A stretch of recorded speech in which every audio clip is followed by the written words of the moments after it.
The massive ships appeared over Earth's major cities without warning, their crystalline hulls reflecting sunlight like scattered diamonds.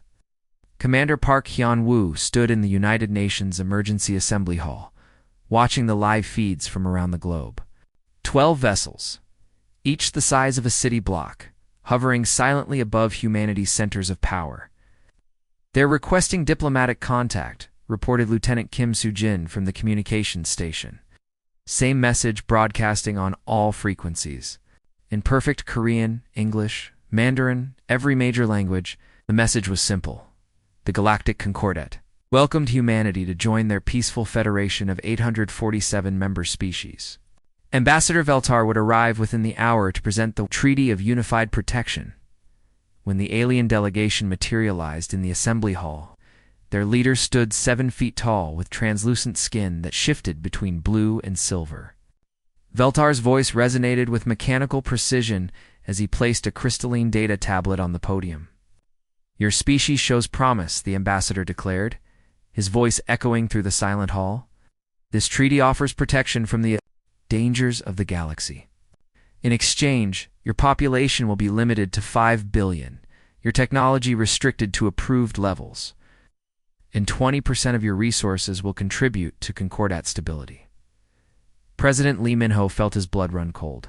The alien spoke as if humanity had no choice in the matter. Around him, world leaders shifted uncomfortably in their seats. The translator whispered urgently in his ear, confirming what everyone had heard. This was not a negotiation. This was a demand. "We appreciate this generous offer," President Lee said carefully, choosing each word. "However, humanity requires time to consider such an important decision." Veltar's skin flickered with confusion, the blue and silver patterns swirling faster. "Consider. No species has ever required consideration. This is standard protocol.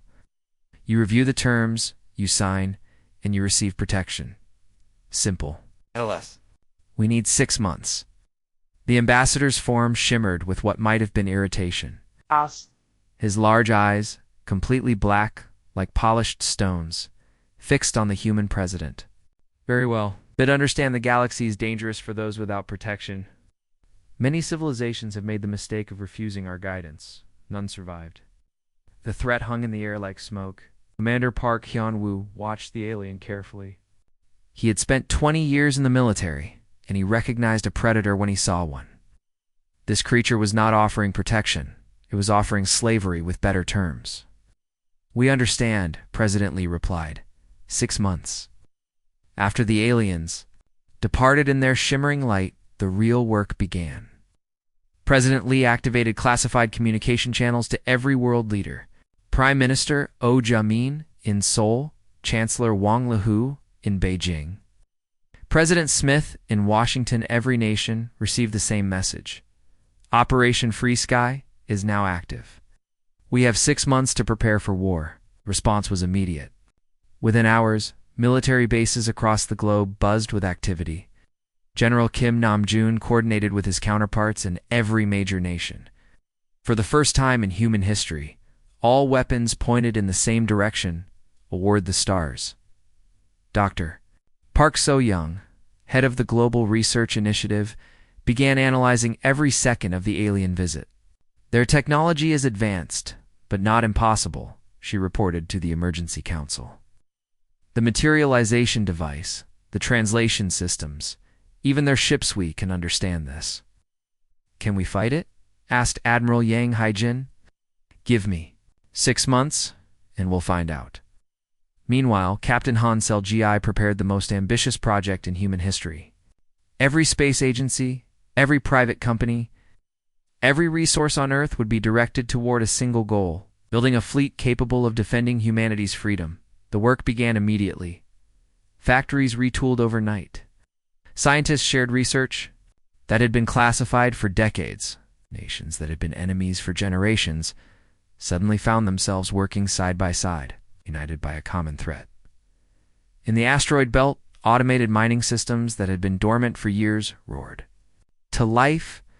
Every piece of space debris became raw material. Every satellite became a component in humanity's desperate gamble. But the most important work happened in the minds of humanity's leaders. They studied the alien's words, his manner, his casual dismissal of human choice. President Lee called it correctly during a secure video conference with world leaders.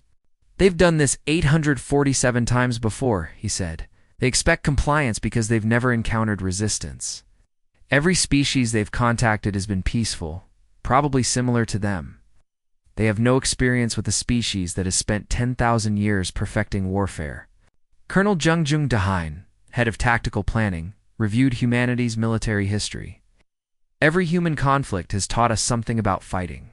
The Romans taught us discipline. The Vikings taught us mobility. The Americans taught us logistics. We've been preparing for this war for our entire history without knowing it." The 6 months began to count down. Earth transformed from a planet of nations into a single war machine. Every human became a soldier.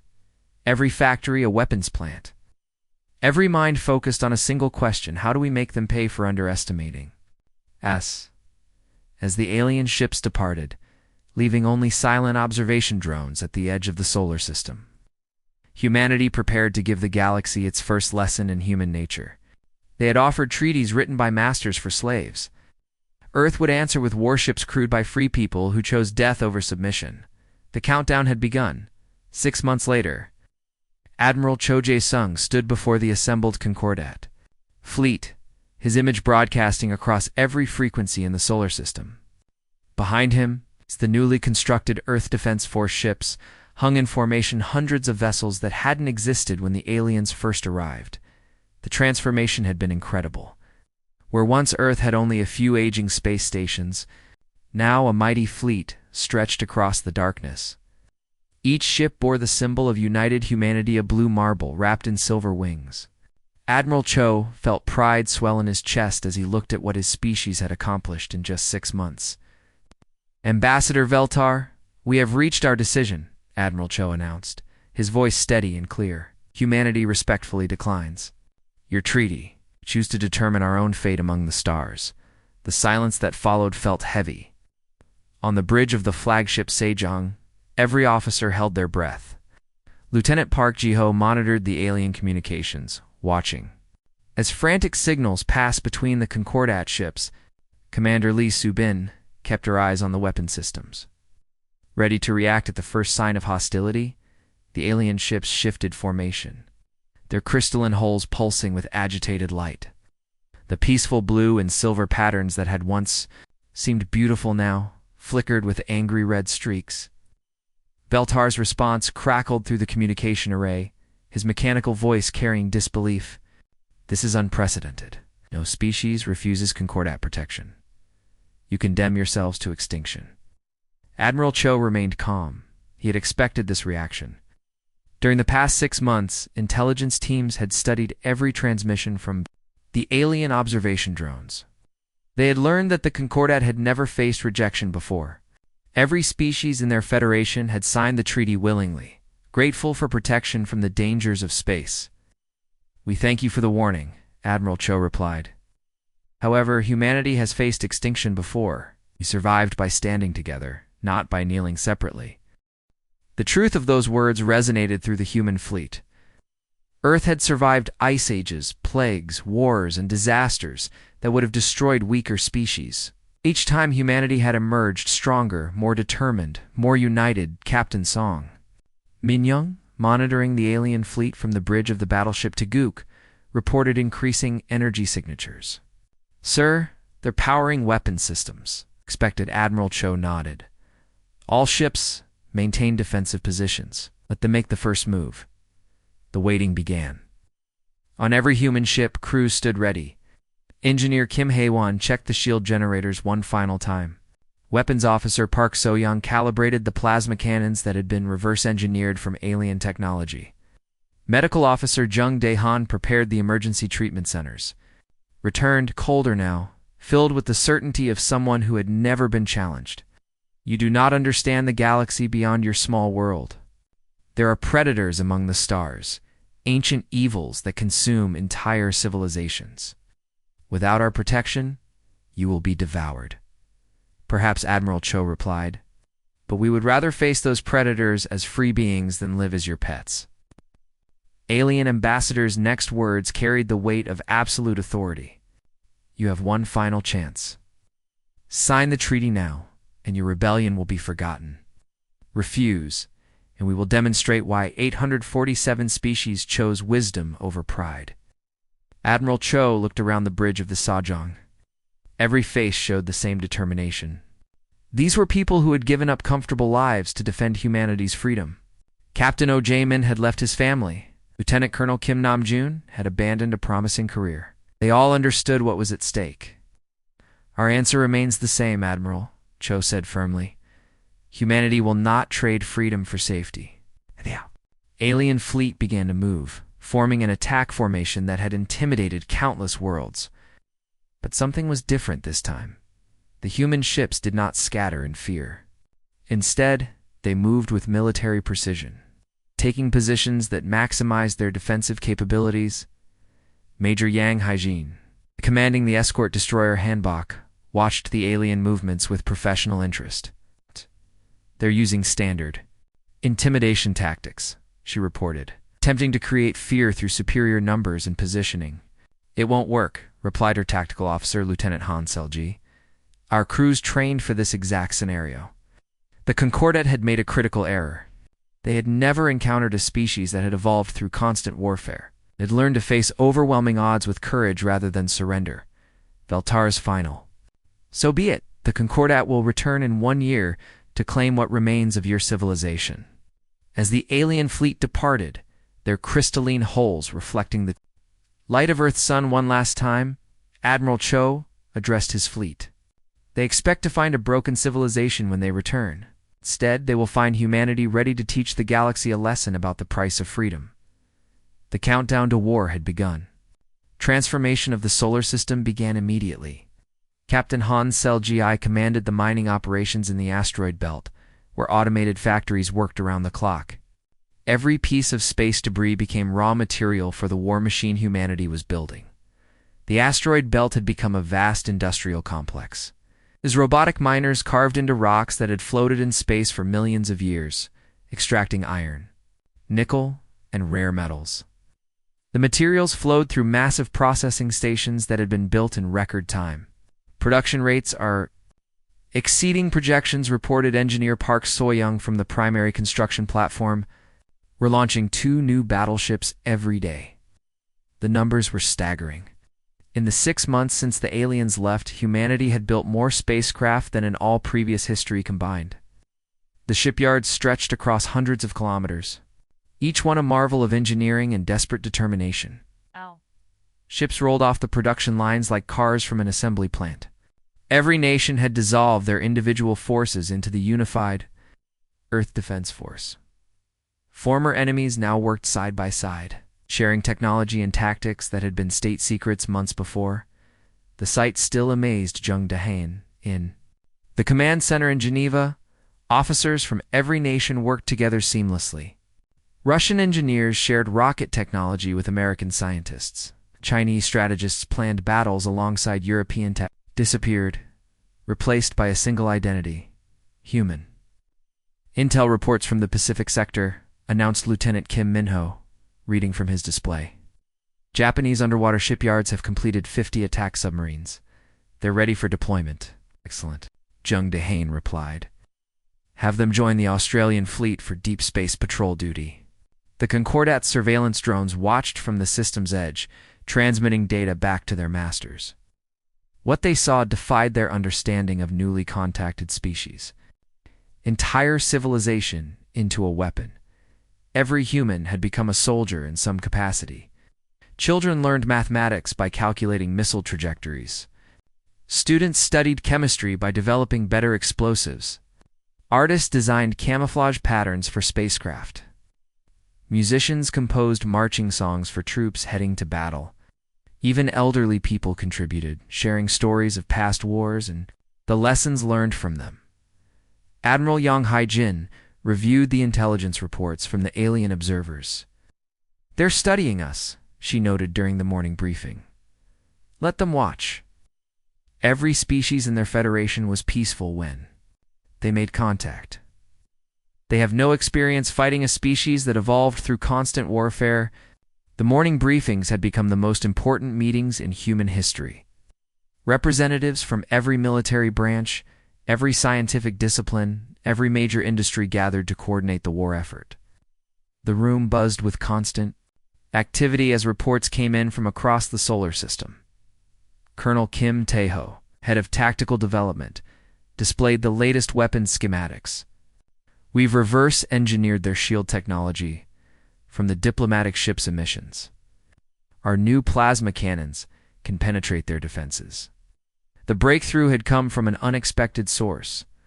Dr. Lee the-jin, a physicist from Seoul, had been studying the energy signatures left by the alien ships. She discovered that their shields operated on a specific frequency that could be disrupted by modified plasma bursts. Within weeks, every human ship carried weapons designed to exploit this weakness.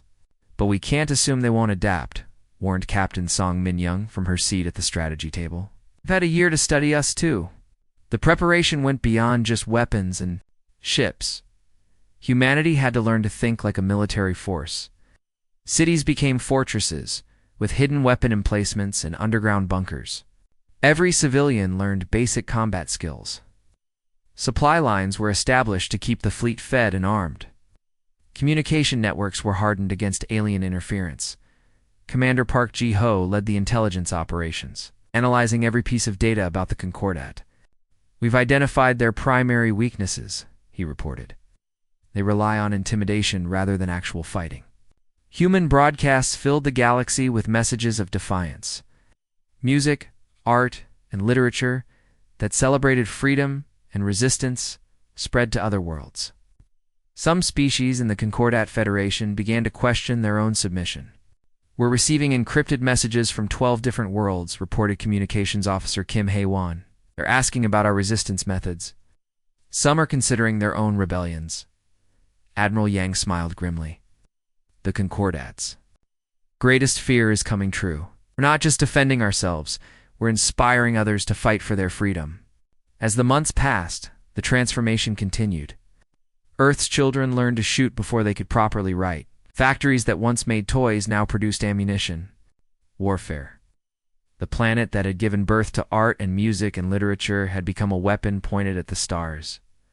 The Concordat drones watched it all, transmitting their reports back to masters who grew more concerned with each passing day. They had expected to return to a broken world ready for conquest.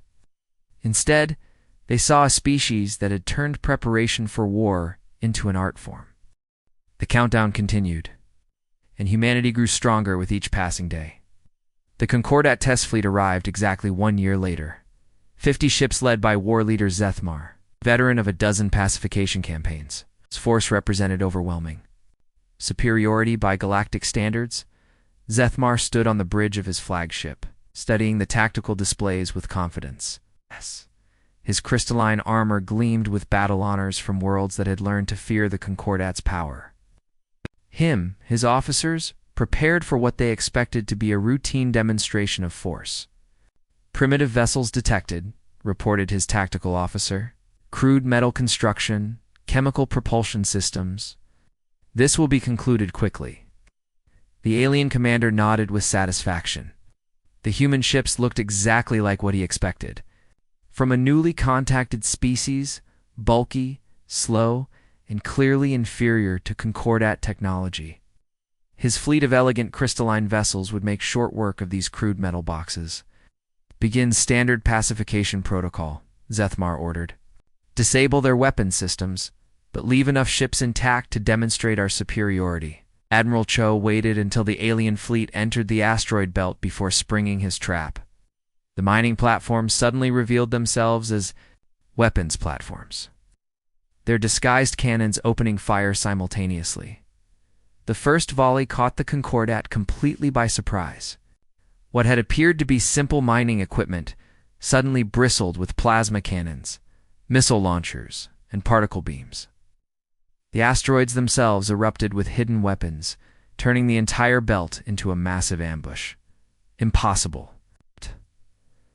Tactical officer stared at his displays in shock. The mining platforms are firing. Their weapons platforms. Captain Song Min-young led the first wave of human ships, her battleship Taguk diving through the alien formation. All ships, execute Pattern 7, she commanded. The human fleet moved with deadly precision. Pattern 7 was a formation they had practiced thousands of times, designed specifically to counter the Concordat's superior technology with superior tactics. The human ships split into groups, each one targeting specific weaknesses in the alien formation. The Taguk led the charge, her plasma cannons firing in synchronized bursts. The alien shields, so effective against conventional weapons, flickered and failed under the modified plasma frequencies. Song Min-young watched with grim satisfaction as her shots penetrated the enemy armor. Target their command ships, ordered over the communication system. Take out their leadership. Humans fought like nothing the Concordat had ever encountered.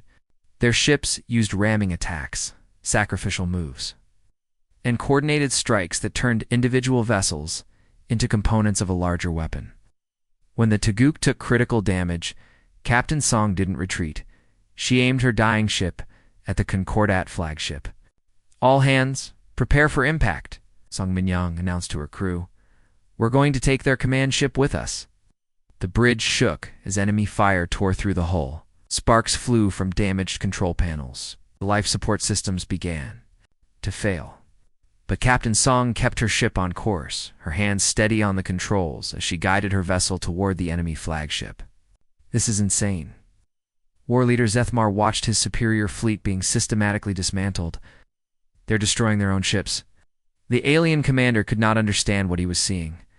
In every previous pacification campaign, enemy ships had tried to preserve themselves, to escape, to surrender.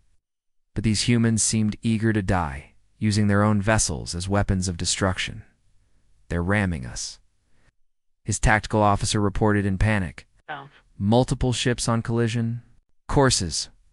Lieutenant Commander Park Ji-ho, aboard the cruiser Hansel, explained the human philosophy to his crew as they prepared their own ramming run. Better to die free than live as slaves. For Earth. The Hansel had lost her weapons systems to enemy fire, but Park Ji-ho refused to withdraw. Instead, he ordered maximum power to the engines and aimed his damaged ship at the largest enemy vessel within range. "Sir, we could try to escape," suggested his navigation officer, Lieutenant Kim Soo-jin. "No," Park Ji-ho replied firmly. "Every ship we take with us is one less ship threatening our families. Ram them." The battle turned into a nightmare for the Concordat forces. Their superior technology meant nothing against enemies who treated their own deaths as acceptable losses. Human ships that should have retreated instead pressed forward, trading their lives for enemy vessels. Major Yang Hai-jin, commanding the destroyer Hanbok, watched her sister ship Ararung explode in a brilliant flash as it collided with an enemy cruiser. Both vessels disappeared in the explosion, but the trade was worthwhile. The human ship had been damaged beyond repair, while the alien vessel had been in perfect condition. "All ships continued the attack," Yang Hai-jin ordered. "Take every shot count." The Concordat fleet began to break apart. Ships that had entered the asteroid belt in perfect formation now scattered in confusion. Zethmar's flagship, damaged by the Taguk's ramming attack, struggled to maintain command and control. "We must withdraw," his tactical officer pleaded. "We're losing too many ships." "Possible," Zethmar replied, but his voice lacked conviction. "We have superior technology. We have more ships. We should be winning." But the battle was already decided.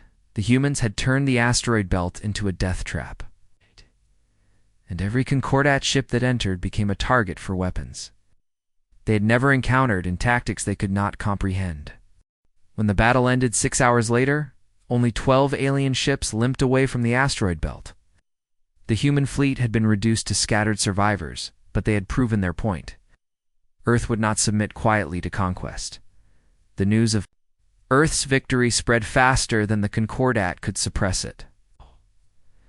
On 1,000 worlds, subjugated species whispered about the humans who had said no to the Great Federation and survived. The story traveled through secret channels, hidden networks, and encrypted messages that the Concordat could not intercept. On the mining world of Kepler 4b, the insect-like Zephyrians shared the tale through chemical signals that their human-appointed governors could not understand. In the ocean cities of Proxima Centauri, the aquatic Delians sang songs of the brave humans who chose death over slavery. Admiral Cho stood on the bridge of the new flagship Sejong, humanity's first interstellar vessel. Around him, the fleet that would carry freedom to the stars prepared for their maiden voyage. The Sejong was a marvel of human engineering. It's built with technology captured from the defeated Concordat fleet. Her hull gleamed with armor that could withstand the most powerful alien weapons. Her engines could push her faster than any ship in the galaxy. Most importantly, her crew understood something the Concordat had forgotten, that some things were worth dying for. First target is the Kepler system, reported navigator Kim Hae-won. Intelligence indicates 3 species. They have requested human assistance in dissolving their Concordat treaties.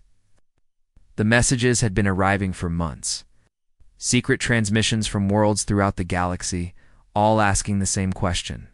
How did you resist? How did you win? How can we be free? Commander Park Ji-ho, now serving as intelligence officer, reviewed the latest reports. The Concordat is struggling to maintain control. Their peacekeeping forces are spread too thin. They've never had to deal with multiple rebellions at once. The rebellion had begun. World after world declared independence, with human ships arriving to provide military support. The Concordat, built on the assumption of universal pacifism, found themselves facing coordinated resistance from species they had controlled for centuries. The first Liberation Fleet had departed 3 months ago, led by Captain Jong Dae-yoon. Her mission was to assist the vegan colonies in breaking free from Concordat control. The operation had been a complete success. Alien peacekeepers, expecting the usual compliance, found themselves facing organized resistance backed by human military advisors. Report from the Vega system, announced Communications Officer Kim Soo-jin. Captain Jung reports complete success. The Concordat garrison has withdrawn, and the Vegan Republic has been established. Similar victories followed across the galaxy. The Concordat's greatest weakness was their inexperience with actual warfare. For centuries, they had relied on intimidation and superior technology to maintain control. When faced with species that had learned human tactics, their forces crumbled. Captain Lee Soo-ben, commanding the Liberation Fleet, headed for the Tau Ceti. Colonies received a transmission from the local resistance. "The humans are coming," the message said. "Freedom is coming." The message filled Lee Soo-ben with pride and determination. Her fleet of 20 ships carried more than just weapons. They carried the idea that freedom was possible, that the Concordat could be defeated, that slavery was not the natural order of the galaxy. "All ships, prepare for hyperspace jump," she ordered. The Tau Ceti system awaits liberation. Her tactical officer, Lieutenant Park So-young, reviewed the intelligence reports. Local resistance has been sabotaging Concordat installations for weeks. They've disabled orbital defense platforms and communication arrays. The peacekeeping force is isolated and demoralized. The liberation would be swift. The Tau Ceti species, called the Centauri, were natural warriors who had been forced into pacifism by Concordat control. With human support, they quickly overwhelmed their oppressors and declared their independence. Back on Earth, the transformation continued. The planet had become the center of a growing alliance of free worlds. Ships from dozens of species arrived daily, seeking military training, advanced weapons, and most importantly, the knowledge of how to fight for freedom. General Kim Nam-joon supervised the training programs that turned peaceful species into effective soldiers. "The key is not just teaching them to fight," he explained to his staff.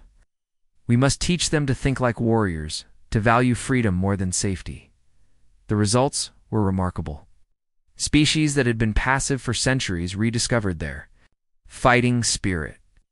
The Andromedans learned human tactics and applied them to their superior technology. The Syrians combined their natural telepathy with human strategy to create devastating battlefield coordination. On the bridge of the Sejong, Admiral Cho composed his final message to the Concordat High Council. You came to our world with treaties, written by masters for slaves. We reject the premise. The galaxy will learn what you forgot, that freedom is not negotiated, it is taken.